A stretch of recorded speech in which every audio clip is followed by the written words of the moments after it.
سبيل الدموع سبيل مريح، تنهدى يا صاحي كي تستريح وبث الدعاء. بسم الله الرحمن الرحيم. السلام عليكم ورحمة الله وبركاته.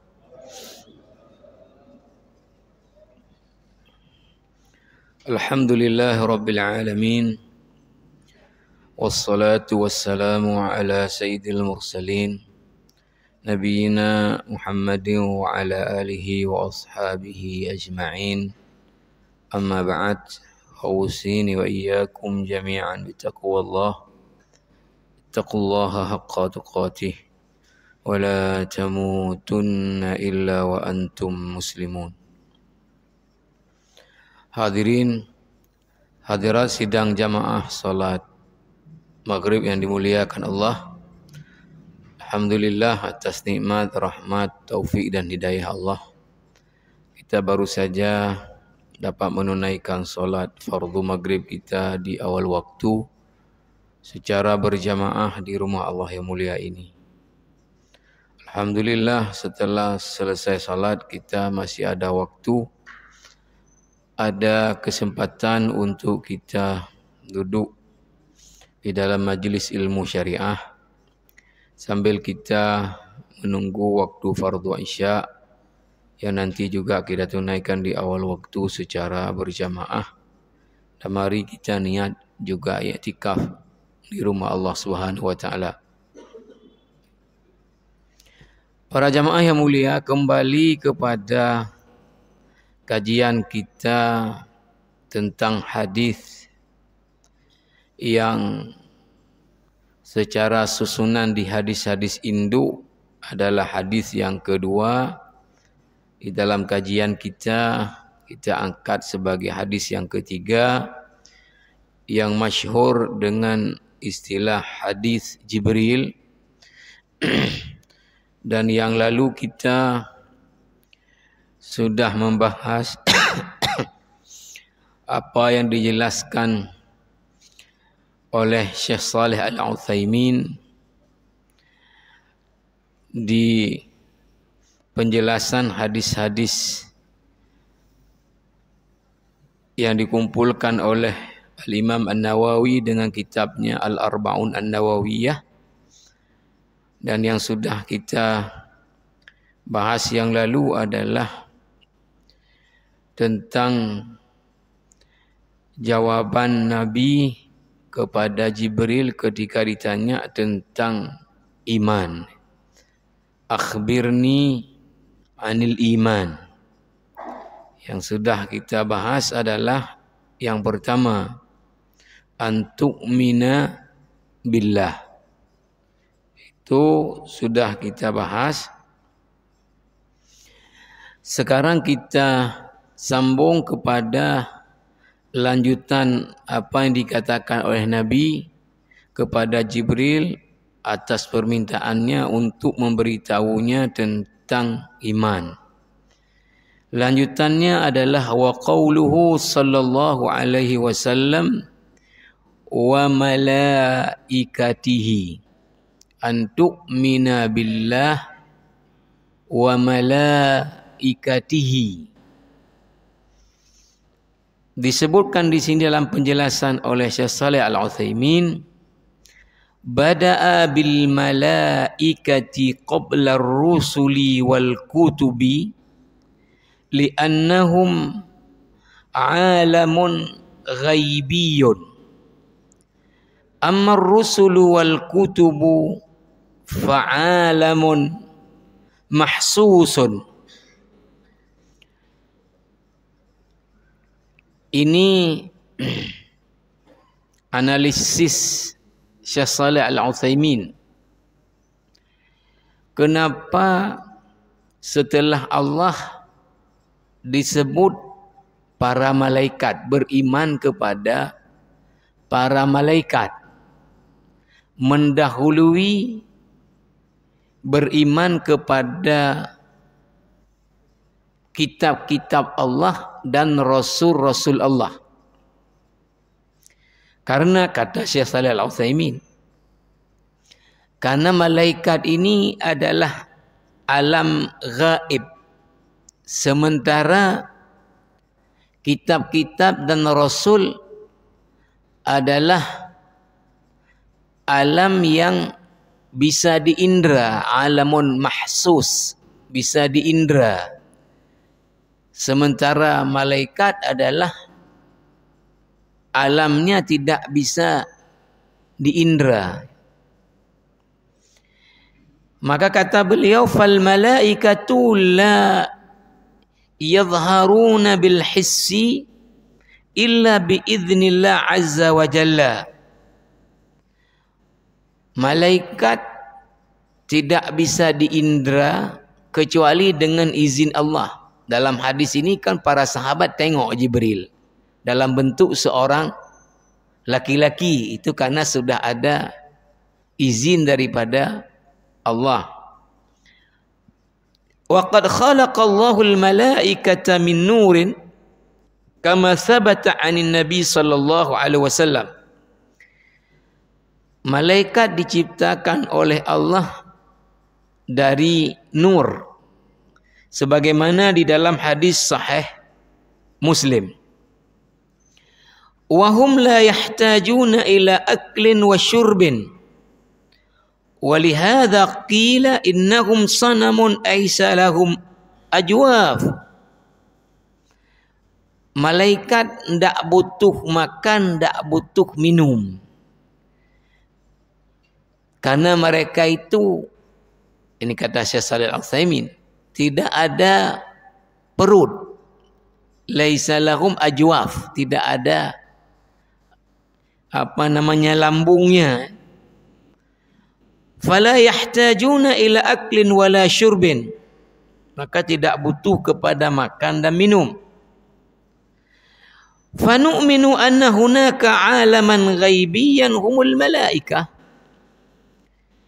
Kita harus mengimani bahwa di sana ada alam malaikat yang sifatnya adalah alam gaib, tidak bisa diindra. Wahum asnafun wa wadhaifuhum aidan hasab hikmatillah azza wa jalla kal bashar asnafun wa wadhaifuhum asnaf. Mereka itu sesuai dengan hikmah Allah dalam penciptaannya itu dibagi kepada berbagai bahagian asnaf, dan juga tugas-tugas mereka itu bermacam-macam. Wal imanu bil malaikati yatadhamman, iman kepada para malaikat itu mengharuskan kita untuk hal-hal berikut ini. Pertama, al-imanu bi asma'i man alimna asma'ahum. Misal an nu'mina bi anna hunaka malakan ismuhu Jibril. Pertama, kewajiban iman kepada para malaikat ini mengimani nama-nama para malaikat yang disebut oleh Allah, disebut oleh Rasulullah. Misalnya Jibril. Jadi kita mesti mengimani ada malaikat namanya Jibril. Yang kedua, thaniyan an nu'mina bima lahum min a'malin. Masalan, Jibril huwa mukalun atau muwakkalun bil wahyi yanzilu bihi min indillah ila rusuli. Yang kedua, kita mesti mengimani para malaikat ini ada tugas-tugasnya sebagaimana yang disebutkan oleh Allah dan Rasulullah. Misalnya, Jibril adalah malaikat yang membawa wahyu. Wa Mikail muwakkalun bi al-qatar awil matar wan nabat ay nabatil ard. Malaikat Mikail tugasnya adalah membawa hujan untuk memberi penghidupan di atas muka bumi ini. Wa Israfil muwakkal bin nafkhi fis sur. Mikail adalah tugasnya meniup trompet ya, nanti pada hari kiamat. Haula'il malaikatu kana an-nabiy sallallahu alaihi wasallam yadhkuruhum 'indama yastaftihu salatal lail fayaqul. Malaikat-malaikat yang disebutkan dari Jibril, Mikail, Israfil, itu ada disebutkan mereka itu oleh Nabi ya di dalam salat malamnya. Ketika Nabi berdoa, Allahumma rabba Jibrila wa Mikaila wa Israfila. Ini disebut oleh Nabi di dalam hadis Sahih Muslim di bab doa dalam salat malam. Wal hikmatu min hadha anna kulla wahidin minhum muwakkal bihayatin. Hikmah dari 3 malaikat yang disebut tadi itu, semuanya ada peran terkait dengan kehidupan. Terkait dengan kehidupan. Ini kata Syekh Shalih Al-Utsaimin. Fajibril muwakkalun bil wahyi wa huwa hayatul qulub. Jibril itu membawa wahyu yang hubungannya adalah dengan kehidupan hati. Hayatul qulub, dengan kehidupan hati.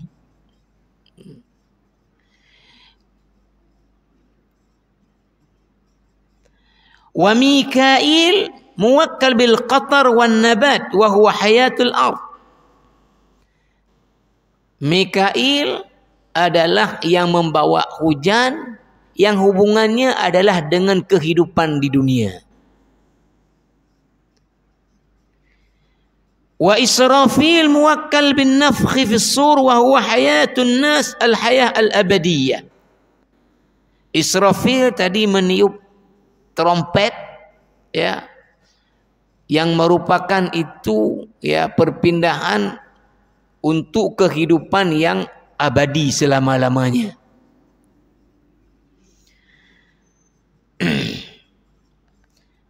Jamaah rahimakumullah. Selanjutnya, kadzalika yajibul imanu bima li ba'dil malaikah min a'malin khassatin.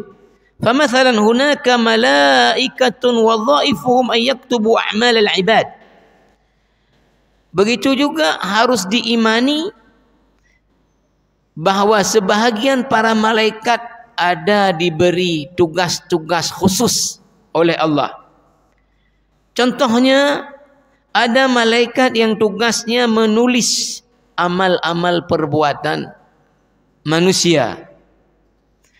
Seperti firman Allah di dalam surah Qaf ayat 16 sampai 18, "Walaqad khalaqnal insana wa na'lamu ma nuwaswisu bihi nafsuh, ma tuwaswisu bihi nafsuh. Wa nahnu aqrabu ilaihi min hablil warid. Idh yatalaqqal mutalaqiyani 'anil yamini wa 'anil shimali qa'id. Ma yalfidhu min qawlin illa ladaihi raqibun 'atid." Tidaklah seseorang melafadzkan satu lafaz yang keluar dari mulutnya kecuali ada yang menulisnya. Raqibun atid, yang menulis apa yang diucapkan oleh manusia.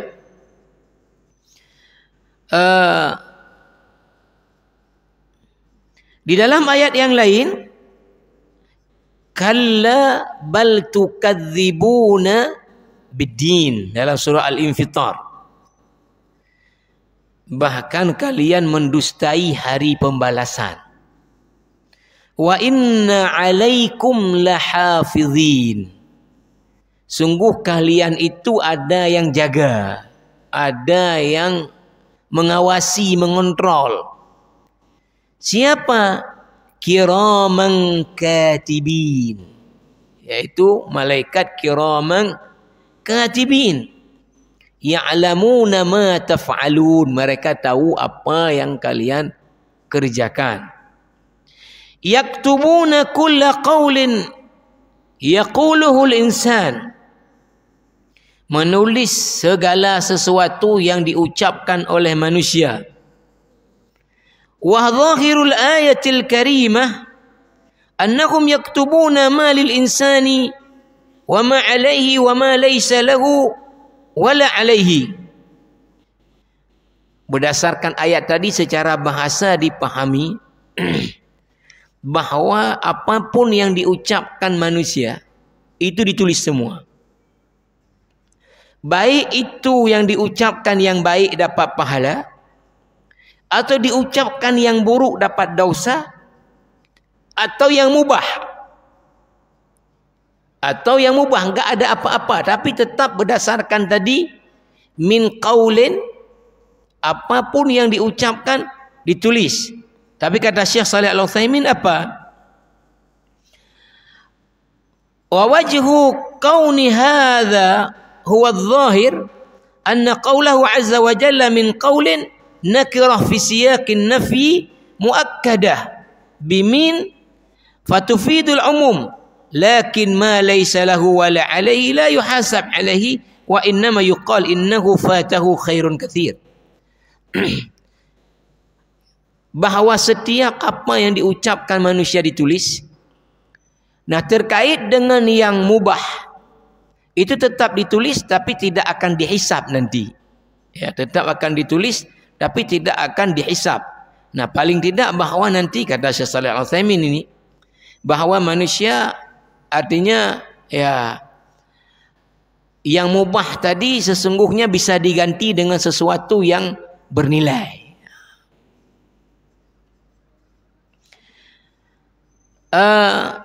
Ini coba perhatikan, menarik juga tingkat imannya, ya artinya orang-orang yang ini ya, yang imannya luar biasa.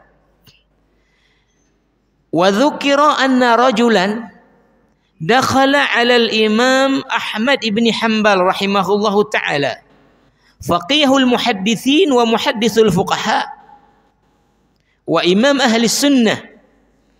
Dakhala alaihi wa huwa ya'innu min al-waja'. Ada seorang laki-laki masuk menemui Imam Ahmad bin Hanbal, ahli hadis yang ahli fikih, yang ahli hadis. Ketika orang ini masuk, orang ini mendapati Imam Ahmad sedang mengeluh kesakitan. Ya'innu minal waja', mengeluh karena kesakitan. Ya mungkin apa kita bilang ya. Pertama kalau kita perhatikan ya, secara ini ada memang tipikal orang kalau sakit itu dia ya banyak ininya lah ya, birah kata orang Aceh. Sakitnya enggak seberapa, ininya halo. Ada memang yang tipikal begitu. Ada tipikal orang memang sakitnya berat tapi dia enggak terlalu ini. Tapi ada kala juga ketika memang sakitnya misalnya nyeri yang berat sehingga orang yang sabar pun tadi apa namanya ya, enggak tahan juga sehingga sedikit keluar dari dia, sakit kali ya Allah, sakit kali ya misalnya ya. Artinya ini orang memang tidak ini tapi karena nyerinya akhirnya dia ya mengeluh dari beratnya sakit. Ya, ini mungkin ya, mungkin. Ya, Imam Ahmad ketika orang ini masuk itu sedang merintih karena kesakitan. Mungkin sakitnya udah berat ya. Faqala lahu ya Aba Abdullah ta'innu wa qad qala Taus. Nah, ini mungkin yang masuk ini walaupun dibilang seorang laki-laki, kalau kita lihat juga ini ulama besar juga, orang alim. Orang ini mengatakan kepada Imam Ahmad bin Hanbal. Imam Ahmad bin Hanbal itu dipanggil Aba Abdullah. Ya Aba Abdullah, kata orang ini, ta'innu wa qad qala Taus, engkau merintih karena sakit. Taus ini ya tabi'in besar. Jadi kalau di fikih sering rujukannya adalah salah satunya ke Taus. Ini tabi'in besar. Taus pernah mengatakan, kata orang ini kepada Imam Ahmad. Apa katanya? Innal malaka yaktubu hatta aninal maridi. Taus mengatakan bahwa malaikat itu mencatat sampai rintihannya orang yang kesakitan. Sampai rintihan orang yang sakit dicatat oleh malaikat.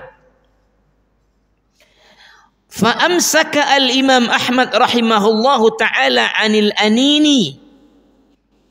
Wa hadha min ta'zim athari salaf inda salaf. Nah, lalu Imam Ahmad menyetop, tidak merintih lagi. Ya, menyetop, tidak merintih lagi. Artinya begitulah ya. Ketika diingatkan, ya padahal tadi malaikat mencatat, tapi ini kan tidak menjadi apa namanya, ya. Orang yang betul-betul kesakitan kemudian dia merintih itu kan memang refleks manusiawi. Ya, seperti juga orang yang ditimpa musibah kemudian dia sedih menangis, ya ini adalah manusiawi. Nabi sendiri meninggal anaknya juga sedih dan menangis.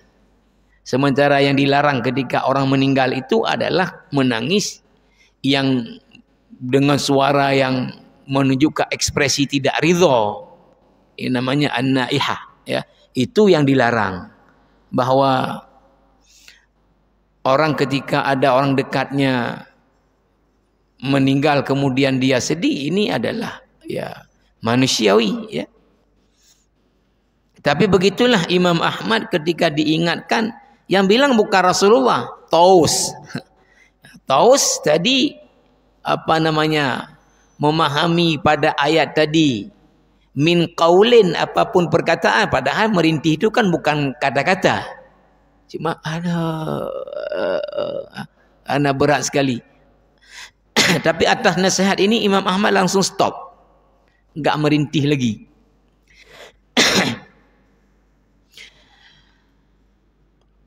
Kemudian jamaah rahimakumullah. Nah, ini yang menarik juga. Wa minal malaikah man hum wakkaluna bisiyahati fil ardi yaltamisuna hilaqal ilm fa idza wajaduha jalasu. Karena ada hadis, di antara malaikat ada tugasnya itu apa? Berjalan di atas muka bumi ini keliling untuk kemudian mencari majelis-majelis ilmu, mencari halaqah-halaqah ilmu. Kalau mereka temukan, mereka duduk. Ini kita kan enggak nampak tadi alam malaikat, alam gaib, ya. Kalau berdasarkan hadis tadi, ini ada malaikat yang duduk ikut pengajian kita. Ya.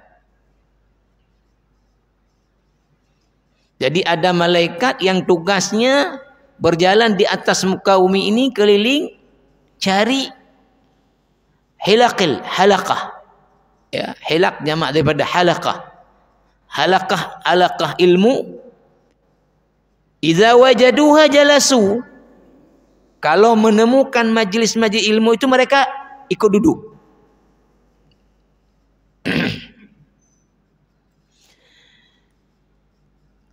Wa minhum malaikatun muwakkaluna bihifdzi bani Adam. Ada yang tugasnya untuk menjaga kita manusia. Wa minhum muwakkaluna biqabdi arwahi bani Adam. Ada yang tugasnya juga mencabut nyawa manusia. Wa minhum malaika muwakkaluna bisuali al-mayit fi qabrih. Ada malaikat tugasnya adalah bertanya kepada mayat di dalam kuburannya. Wa minhum malaikah muwakkaluna bitalaqqil mu'minina yaumal qiyamah.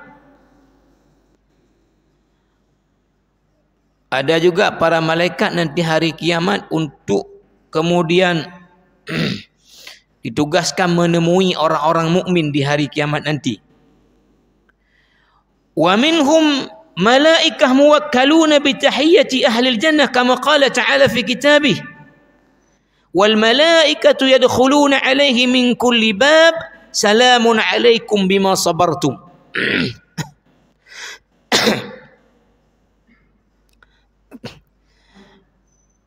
Ada juga para malaikat tugasnya apa? Nanti mengucapkan selamat kepada orang-orang yang sudah masuk surga. Di dalam Al-Quran di surat Ar-Ra'd ayat 23, 24, wal malaikatu yadkhuluna 'alaihim min kulli bab. Para malaikat itu akan masuk menumpai ahlul syurga, ahlul jannah dari berbagai pintu. Salamun alaikum bima sabartum. Selamat kalian ketika di dunia dulu telah mampu bersabar. Nanti di surat Al-Furqan di ujung tentang wa ibadur rahmanil ladzina yamshuna 'alal ardi haunan wa idza khatabahumul jahiluna qalu salama. Hamba-hamba Allah ya dengan kriteria yang disebut di dalam surah Al-Furqan itu nanti sebelum penghujung daripada surah Al-Furqan itu setelah disebut apa kriteria ibadur rahman tadi ya. Maka apa kemudian jamaah rahimakumullah disebutkan mereka akan diucapkan oleh para malaikat selamat. Ulaika yujzaunal ghurfata bima sabaru. Mereka dibalas oleh Allah dengan diberikan ghurfah, itu kamar. Kamar-kamar yang indah dalam surga. Bima sabaru, karena dulu di dunia mampu bersabar. Lanjutannya wa yulaqauna fiha tahiyyatan wa salama. Mereka orang-orang yang diberi balasan kamar-kamar yang indah dalam surga akan mendapatkan tahiyyah, ucapan selamat. Kalau saya bilang ilustrasi sekarang kan, setiap ada pelantikan pejabat, itu disusun di agenda acaranya. Agenda terakhir apa? Dibaca protokol, pemberian ucapan selamat. Berdirilah pejabat PJ yang dilantik. Datanglah orang, selamat Pak, selamat, selamat Pak, selamat Pak, selamat, selamat, selamat. Artinya selamat sudah dilantik, ya, belum tentu selamat bisa sampai habis masa. ya. Belum tentu selamat di akhirat. Pokoknya selamat udah dilanti. Ya. Nah, begitu juga halnya orang-orang yang masuk surga di surah Al-Furqan tadi dan di surah Ar-Ra'du tadi. Para malaikat akan masuk ke dalam surga dari berbagai pintu dan kemudian mengucapkan selamat kepada orang-orang yang sudah masuk surga. Selamat. Selamat. Selamat. Dua-dua ayat tadi dikatakan oleh malaikat kenapa selamat? Di ayat Ar-Ra'du bima sabartum. Karena kalian di dunia dulu telah mampu sabar. Di dalam surah Al-Furqan tadi bima sabaru. Karena mereka di dunia dulu sabar. Nah, saya keluar dulu dari ini sedikit ya. Karena ini sebetulnya cukup menarik dan penting ya. Bagaimana kalau ini memang mampu kita jalani. Sabar itu tadi kan dua-dua. Di Ar-Ra'du malaikat mengatakan selamat kalian sukses masuk syurga karena di dunia dulu bisa sabar. Di surah Al-Furqan tadi begitu juga. Walaupun bukan malaikat artinya langsung seperti kalimatnya di sini, wa yulaqauna fiha tahiyatan wa salama. Mereka dapat ucapan selamat dari malaikat bima sabaru. Allah yang mengatakan karena mereka dulu bisa sabar. Sabar itu secara bahasa itu artinya adalah, kalau kita makna secara bahasa akan buka kamus Arab dari Arab ke Arab. Cari kata sabaro. Itu akan dapat maknanya adalah habasa. Apa arti habasa? Adalah menahan. Menahan. Oke, di antara definisi yang paling bagus tentang sabar, dan ini dianggap apa namanya definisi yang komprehensif, yang paling banyak didefinisikan sabar itu adalah apa? Menahan diri untuk tidak mengungkapkan ekspresi tidak ridha ketika diuji dengan musibah. Itu yang paling banyak. Nah, yang paling komprehensif definisi tentang sabar adalah dalam kitab Tazkiyatun Nufus, kitabnya kecil kali, ditulis oleh Dr. Ahmad Farid, ulama Mesir. Definisi yang paling komprehensif apa sabar itu adalah habsun nafsi an fi'li ma la yajmulu. Menahan diri dari tidak melakukan yang tidak baik. Menahan diri dari melakukan yang tidak baik. Artinya orang sabar adalah orang yang hanya melakukan yang baik. Apapun yang tidak baik, dia punya kemampuan menahan tidak melakukannya. Tentu baik ini standar ukurnya adalah syariat. Karena ketika disebut ma'ruf adalah sesuatu yang menurut syariat ma'ruf. Mungkar adalah sesuatu yang menurut syariat mungkar.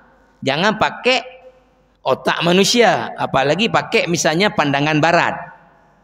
Oh, ini kan menurut akal baik. Misalnya mereka mengatakan kalau orang dari sononya diciptakan kecenderungannya adalah kawin satu jenis, maka memfasilitasi orang ini untuk kawin satu jenis ini kan artinya baik. Karena bukan maunya dia untuk suka seperti itu, udah di sononya. Ya, ini ke otak mereka. Jadi yang ma'ruf itu menurut agama, yang mungkar itu menurut agama, bukan menurut pikiran orang. Nah, jamaah rahimakumullah, para ulama kemudian menyebutkan sabar itu di dalam 3 hal. Yang paling umum dipahami oleh orang, sabar itu ketika kita ditimpa oleh musibah, kita bisa menerima itu. Walaupun secara manusia tadi berat. Ya, sedih kita, kemudian ya ini, tapi kita menerima dengan iman bahwa ini tidak terjadi kecuali dari izinnya Allah. Dan Allah menguji kita. Betul. Itu sabar di satu aspek. Ada dua aspek lagi daripada sabar. Ini yang mungkin jarang di ini kaur. Yang pertama adalah sabar di dalam ketaatan kepada Allah. Jadi para ulama bagi sabar dalam 3 aspek. Pertama, sabar dalam ketaatan kepada Allah. Yang kedua, sabar tidak bermaksiat kepada Allah. Yang ketiga, baru sabar ketika diuji dengan musibah. Kenapa sabar dalam ketaatan kepada Allah? Karena jiwa mayoritas manusia ini itu cenderungnya kepada kebalikannya. Dan ini kan real kenyataan. Orang kalau masuk ke masjid itu berat. Tapi di lapangan bola, misalnya Persiraja main dengan PMS Medan, ya, itu kayak mana? Udah beli tiket, udah desak-desakan. Maka kalau kita perhatikan, ya, saya kadang-kadang memberi ilustrasi gini. Masjid yang letak di depan warung kopi. Warung-warung kopi yang terkenal di depannya ada masjid. Orang yang duduk di warung kopi dari tadi jam 11, kopinya udah habis dia minum. Ngobrol udah habis krisis Ukraina, Rusia, Hamas, Gaza, capres, cawapres, ya, macam udah. Di warung kopi padahal panas, nggak ada AC. Asap rokok, orang ngerokok, gerah.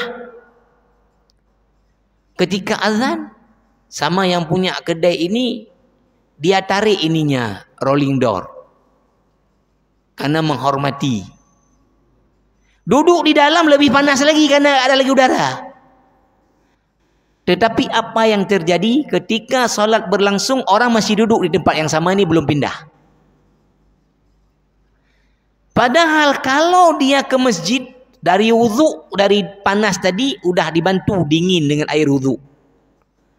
Masjid sekarang di kita umumnya pakainya bukan lagi granit, marmer. Umumnya masjid kita udah full AC. Orang dalam masjid nggak boleh ribut, nggak boleh ngerokok, nggak boleh makan, nggak boleh ini. Tentram. Tapi banyak orang nggak tahan di masjid. Ini kan aneh kalau dari segi ininya. Nah, maka untuk orang bisa tahan dalam ketaatan kepada Allah, ini butuh daya tahan. Nabi saja diminta oleh Allah, wasbir nafsaka ma'al ladzina yad'una Allah. Bersabarlah kamu hai Muhammad dengan orang-orang yang beribadah kepada Allah. Coba perhatikan orang misalnya habis salat, kalaupun dia salat, Assalamualaikum warahmatullahi, Assalamualaikum warahmatullahi. Enggak ada istighfar berapa, enggak ada apa-apa. Langsung berutuh. Itu udah alhamdulillah ada salat dia.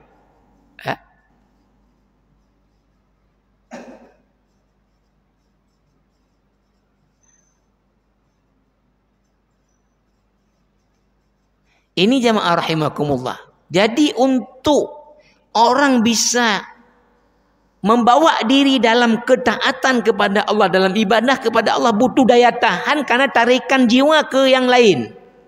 Kecuali orang-orang yang sudah jiwanya memang jiwa ibadah. Ya.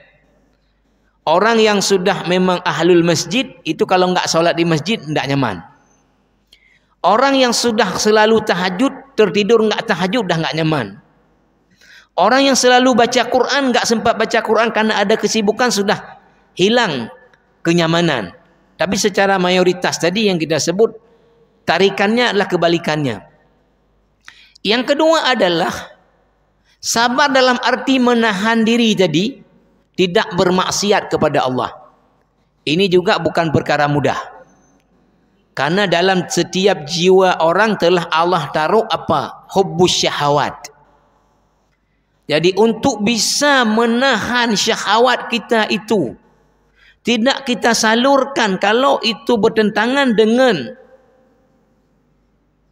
aturan Allah, menyalurkan harus bermaksiat kepada Allah, kita punya kekuatan menahan, tidak menyalurkannya.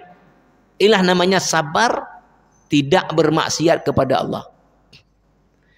Yang ketiga adalah tadi, kalau diuji pun dengan musibah, kita bisa ridha dengan itu karena keyakinan kita itu dari Allah.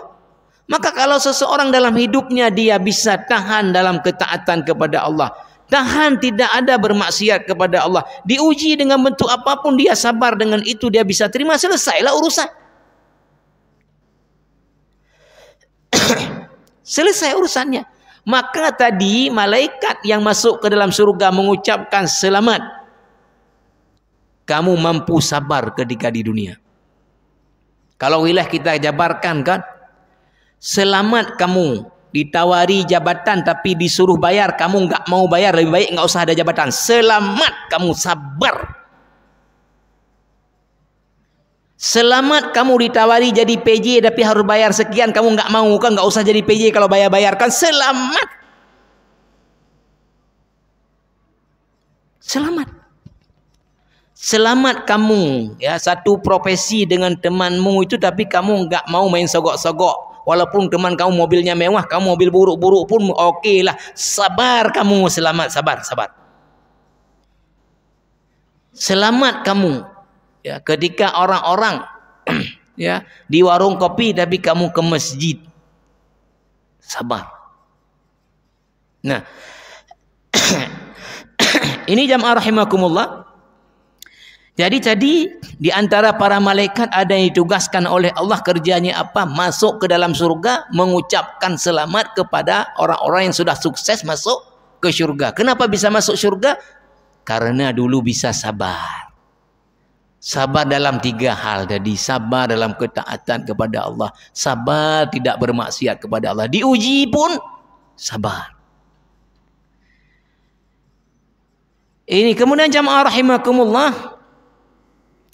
Ya, terakhir di sini, wa minhum malaikatun ya'buduna Allah azza wa jalla lailan wa naharan kama qala subhanahu wa ta'ala yusabbihuna al-laila wan nahara la yafturun. Ada juga para malaikat tugasnya itu beribadah saja kepada Allah siang malam. La yafturun, tidak pernah mereka itu merasa lelah. Kalau manusia ini siapapun ada futurnya. Ada apa namanya? Ada masa-masa di mana orang itu letih dan bosan.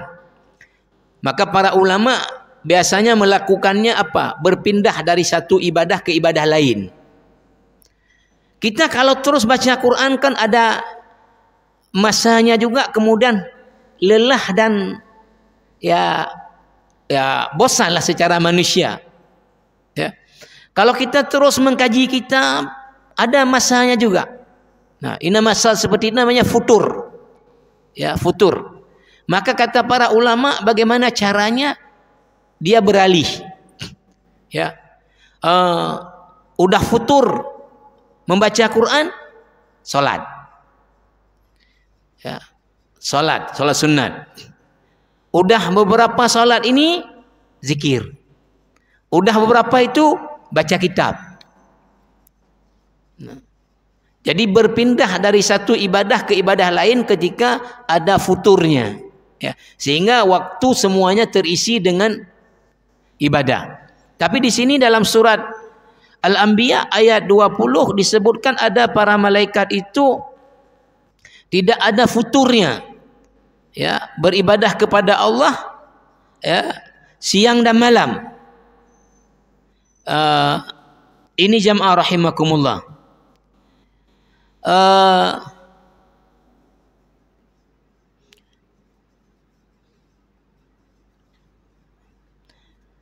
Ini jamaah rahimakumullah ya.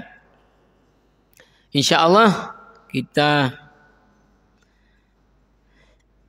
sambung nanti ya tentang berikutnya, beriman kepada kitab-kitab Allah dan beriman kepada hari akhir, dan mungkin nanti di qadha dan qadar ini yang mungkin juga perlu kepada beberapa pemahaman ya.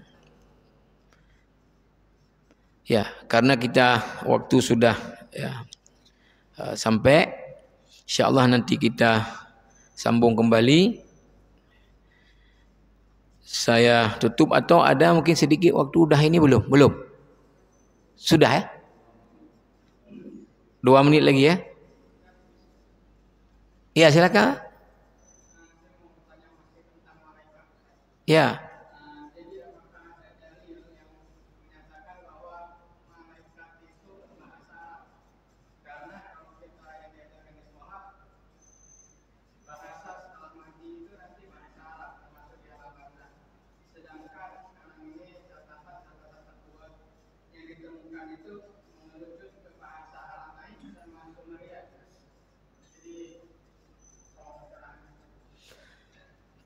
Ya, baik. Saya tidak bisa memberi jawaban pasti terhadap ini karena saya belum pernah menemukan bacaan ya yang langsung kepada bahwa para malaikat adalah berbicara dengan bahasa Arab. Yang pertama tadi ini adalah alamnya gaib.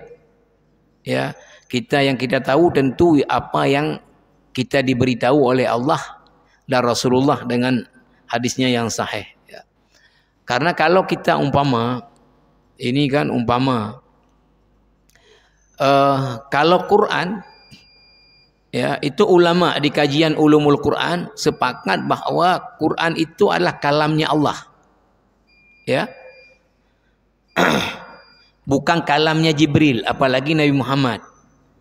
Nah, berarti ya apa yang tertulis ya di dalam Al-Quran itu adalah kalamnya Allah. Berarti Allah mengucapkan itu ya, Jibril mendengarkannya, berarti kan bahasa Arab. Oke.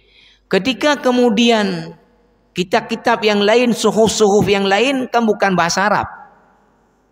Nah, itu Allah sampaikan juga ya, ada yang melalui perantara juga malaikat wahyu Jibril.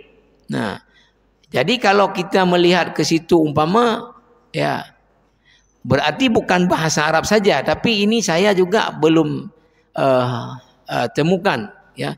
Mudah-mudahan ini artinya jadi satu pertanyaan yang kita simpan. Saya coba juga ya cari-cari jawaban tentang ini, karena tadi saya belum pernah membaca ada keterangan ya, sampai di sini juga udah habis saya baca tadi tentang kajian malaikat, tidak disebutkan ada keterangan malaikat bicaranya dengan bahasa Arab ya, bahasa Arab.